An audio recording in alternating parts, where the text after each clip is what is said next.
ఆచి చికెన్ మసాలా. ఓవైపు మధ్యప్రాచ్యంలో ఉద్రిక్తతలు జరుగుతుంటే ఉత్తర కొరియా కూడా యుద్ధానికి సిద్ధమవుతున్నట్లు కనిపిస్తుంది.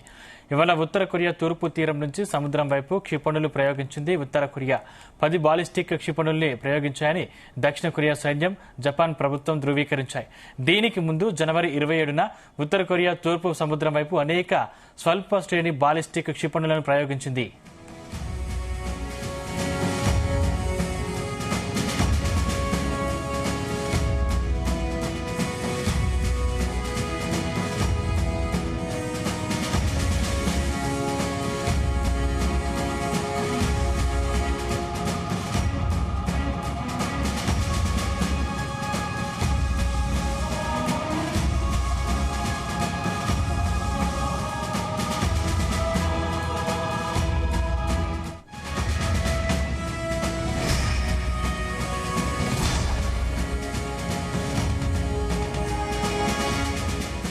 ఉత్తర కొరియా బాలిస్టిక్ ప్రొజెక్టైల్స్ ను ప్రయోగించినట్లు గుర్తించామని దక్షిణ Korea joint chiefs of staff వెల్లడించారు.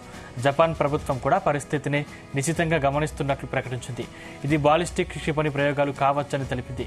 ఉత్తర కొరియా ప్రయోగించిన క్షిపణులు సముద్రంలో పడిపోయినట్లు జపనీస్ కోస్ట్ గార్డ్ నివేదించింది. దక్షిణ కొరియా, యునైటెడ్ స్టేట్స్ వారి వార్షిక సైనిక విన్యాసాలు ఫ్రీడమ్ షీల్డ్ నిర్వహిస్తున్న సమయంలో ఉత్తర కొరియా చేసిన ఈ తాజా పరీక్షలు చర్చనీయాంశంగా మారాయి.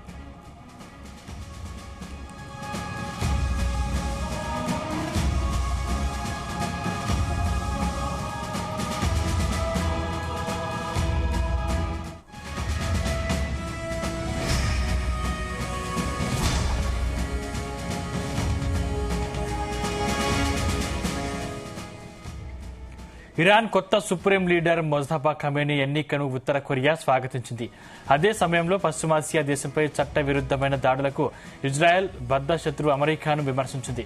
ఇరానియన్లు తమ నాయకుడిని ఎన్నుకునే హక్కును ఉత్తర కొరియా గౌరవిస్తుందని పేర్కొంది. అలాగే ఇరాన్పై ఇజ్రాయెల్, అమెరికా దాడులు చట్ట విరుద్దం, ఇరాన్పై వారి సైనిక చర్యలు ఆ దేశ అంతర్గత వ్యవహారాల్లో జోక్యం చేసుకోవడం సరైంది కాదని తెలిపింది. ఇరాన్ సామాజిక వ్యవస్థను పడగొట్టే ప్రయత్నం చేయడమేంటి? ఇవి ప్రపంచవ్యాప్తంగా శాంతిని నాశనం చేయడంతో పాటుగా అస్థిరతను పెంచుతోందని ఉత్తర కొరియా పేర్కొంది.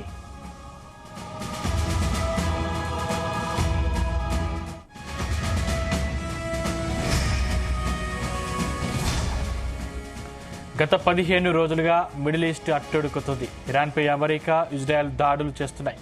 ప్రతీకారంగా ఇరాన్, ఇజ్రాయెల్తో పాటు గల్ఫ్ దేశాల్లోని అమెరికా ఆస్తులపై దాడులు నిర్వహిస్తుంది.